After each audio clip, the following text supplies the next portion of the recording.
Menteri Pendayagunaan Aparatur Negara dan Reformasi Birokrasi Menpan RB Abzullah Azwar Anas menyoroti penggunaan anggaran penanganan kemiskinan sejumlah 500 triliun rupiah. Angka yang terbilang besar itu dinilai tidak efektif menangani persoalan kemiskinan karena penggunaannya banyak terserap ke studi banding kemiskinan. Seringkali, studi banding menghabiskan anggaran untuk biaya hotel dan perjalanan. Azwar Anas mengatakan penyerapan anggaran kemiskinan yang tersebar di kementerian dan lembaga itu tidak sejalan dengan target Presiden Joko Widodo karena kementerian dan lembaga sibuk dengan urusan masing-masing. Jangan sampai seperti kemarin saya sudah lapor kepada Bapak Presiden, hampir 500 triliun anggaran kita untuk anggaran kemiskinan yang tersebar di kementerian dan lembaga. Tetapi ini tidak inline dengan target prioritas Bapak Presiden karena kementerian lembaga sibuk dengan urusan masing-masing.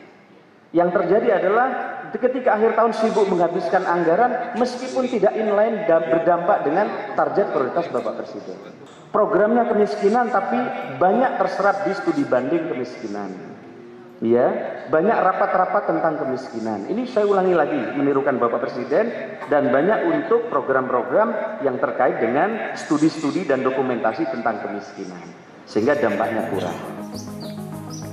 Badan Pusat Statistik mencatat jumlah orang miskin di Indonesia per September 2022 meningkat sekitar 200.000 orang dibanding Maret 2022. Kepala Badan Pusat Statistik Margo Yuwono mengungkapkan jumlah orang miskin di Indonesia per September 2022 mencapai 26,36 juta orang. Jumlah ini naik tipis dibanding pada akhir Maret 2022 sebanyak 26,16 juta orang.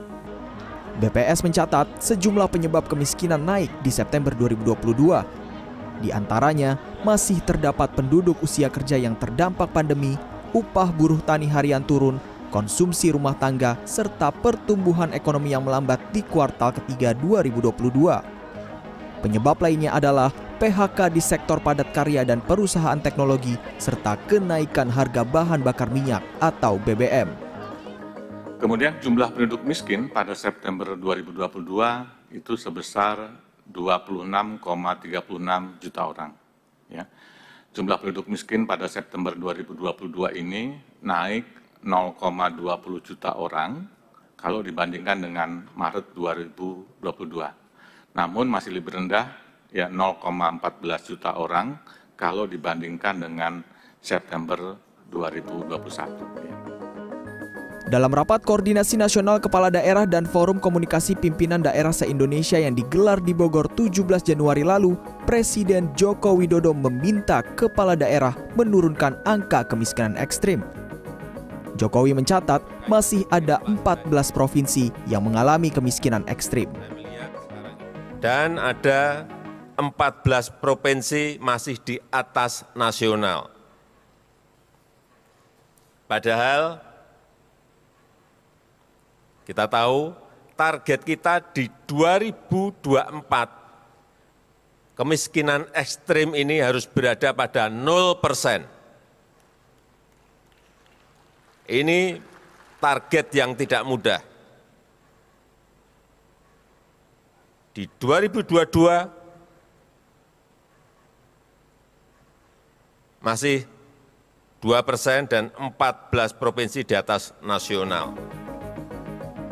Jokowi menargetkan kepala daerah agar bisa menurunkan kemiskinan ekstrim pada 2024 mencapai 0%. Tim Liputan CNN Indonesia.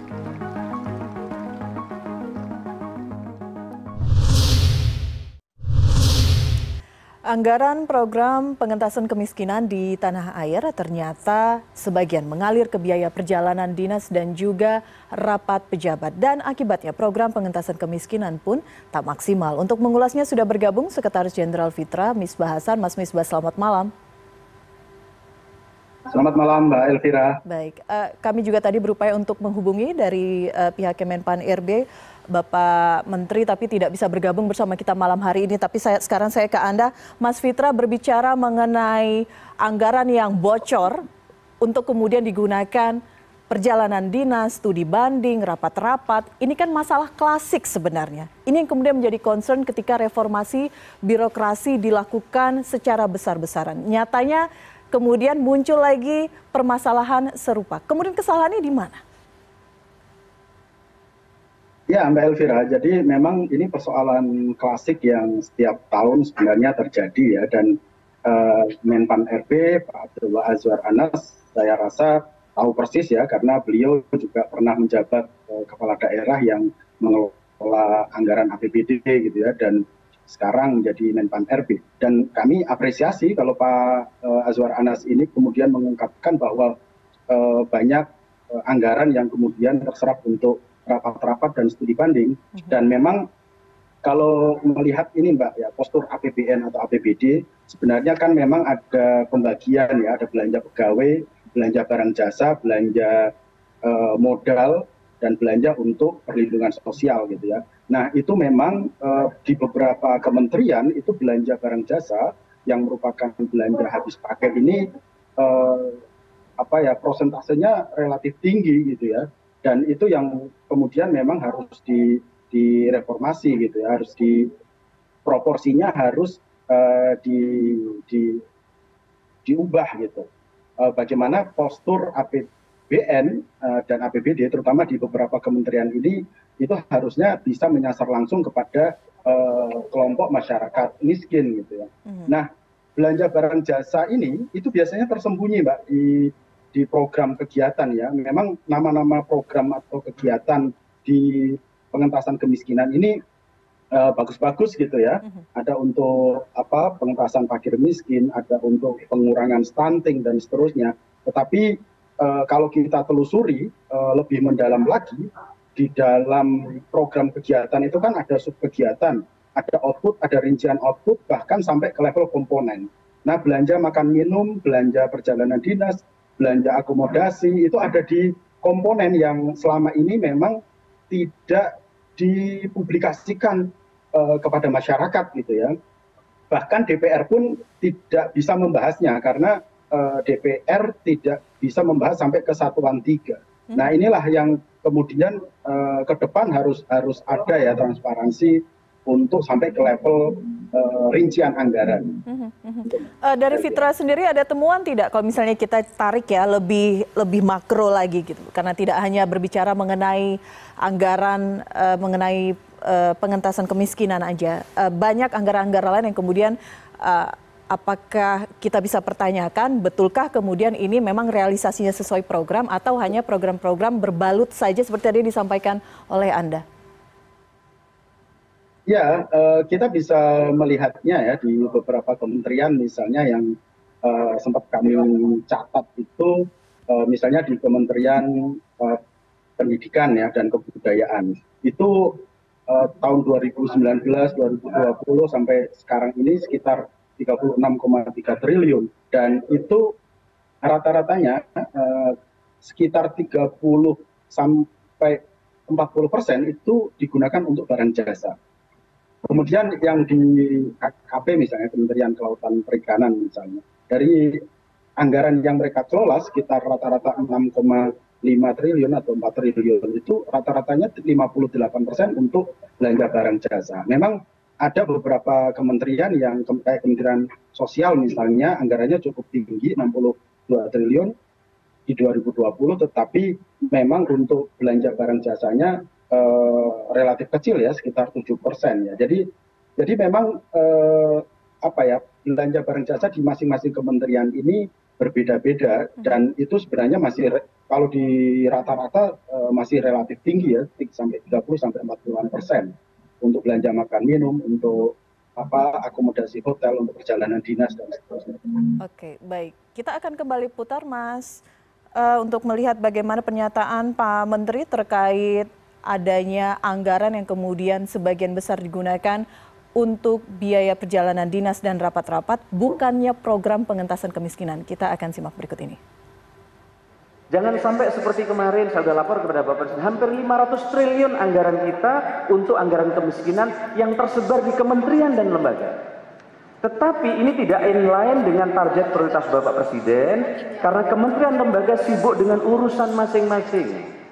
Yang terjadi adalah ketika akhir tahun sibuk menghabiskan anggaran meskipun tidak inline dan berdampak dengan target prioritas Bapak Presiden.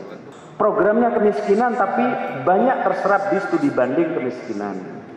Ya, banyak rapat-rapat tentang kemiskinan. Ini saya ulangi lagi menirukan Bapak Presiden dan banyak untuk program-program yang terkait dengan studi-studi dan dokumentasi tentang kemiskinan.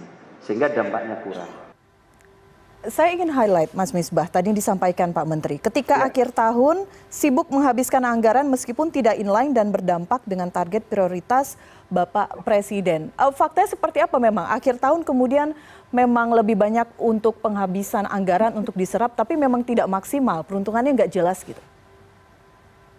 Betul Mbak, jadi memang kalau kita cermati selama ini ya, anggaran itu di semester pertama itu masih terserap sekitar 30-an% ya rata-rata di seluruh kementerian. Tetapi begitu memasuki November atau pertengahan Desember itu bisa terserap di atas 90%. Nah ini yang memang rata-rata ya serapan anggaran itu ada di akhir-akhir tahun ya, terutama di bulan-bulan Oktober, November gitu ya. Nah itu memang sebenarnya kita perlu lihat ya efektivitasnya ketika anggaran itu baru diserap, baru dilaksanakan di akhir-akhir tahun gitu. Nah ini kita bisa mempertanyakan soal kualitas anggarannya ya, bagaimana anggaran yang didistribusikan ataupun dilaksanakan itu bisa menyasar langsung ke masyarakat atau tidak, karena yang selama ini terjadi adalah pertama soal akurasi data yang hingga saat ini itu belum selesai. Jadi kalau terkait dengan kemiskinan itu atau bantuan sosial misalnya itu seringkali terjadi exclusion error atau inclusion error. Jadi yang sebenarnya berhak menerima tetapi tidak menerima atau tidak terdaftar di DTKS misalnya, atau yang sebenarnya tidak berhak menerima tapi justru menerima gitu ya. Ini yang kemudian oleh pemerintah kemudian ada pembaruan data lagi, ada Reksosek gitu kan, registrasi sosial ekonomi yang menelan biaya sampai 4,7 triliun misalnya. Nah ini yang mestinya harus dilakukan perbaikan ya, bagaimana integrasi data itu betul-betul bisa dilakukan. Oke, terakhir untuk mengawal pernyataan Menpan RB ini seperti bak lampu kuning ya, tanda kutip gitu, warning bagi kementerian dan lembaga untuk menggunakan anggaran dengan sebaik-baiknya, serapannya diperhatikan untuk program-program pengentasan kemiskinan. Apa yang kemudian bisa dilakukan untuk mengawal ini? Ya, yang pertama pemerintah harus jujur ya menyampaikan rincian atau detail informasi anggaran pengentasan kemiskinan, Mbak Elvira, hingga ke level rincian output atau bahkan komponen. Selama ini kan masyarakat taunya gelondongan ya, anggaran kemiskinan 500 triliun misalnya, tetapi rinciannya digunakan untuk apa itu juga masyarakat tidak mengetahui. Nah, kalau ini dilakukan sebenarnya masyarakat juga bisa ikut terlibat di dalam proses mengontrol program-program yang dilaksanakan. Yang kedua adalah melakukan sinkronisasi atau sinergi program-program pengentasan kemiskinan ini mulai dari pusat, daerah hingga level desa agar tidak terjadi tumpang tindih tadi. Jadi itu juga akan bisa mengurangi biaya-biaya untuk perjalanan dinas atau makan minum atau akomodasi dan seterusnya. Dan betul-betul bisa menyasar kepada kelompok-kelompok rentan kayak perempuan miskin, perempuan kepala keluarga miskin, penyandang disabilitas, lansia atau anak yang membutuhkan perlindungan khusus misalnya. Nah itu beberapa hal yang menurut saya bisa dilakukan, dan yang terakhir adalah bagaimana terus melakukan pengawasan secara intensif ya penggunaan anggaran pengentasan kemiskinan ini. Tidak hanya dilakukan oleh inspektorat atau APIP misalnya, tetapi juga oleh BPK, bahkan ketika terjadi potensi penyimpangan itu KPK bisa turun. Nah, dan yang terpenting lagi itu adalah pelibatan organisasi masyarakat sipil ya di dalam mengantisipasi terjadinya tindak pidana korupsi terhadap anggaran-anggaran pengentasan kemiskinan tersebut. Baik, Mas Misbah Hasan, Sekretaris Jenderal Fitra, terima kasih sudah berbicara bersama kami malam hari ini di Prime News. Selamat malam. Selamat malam.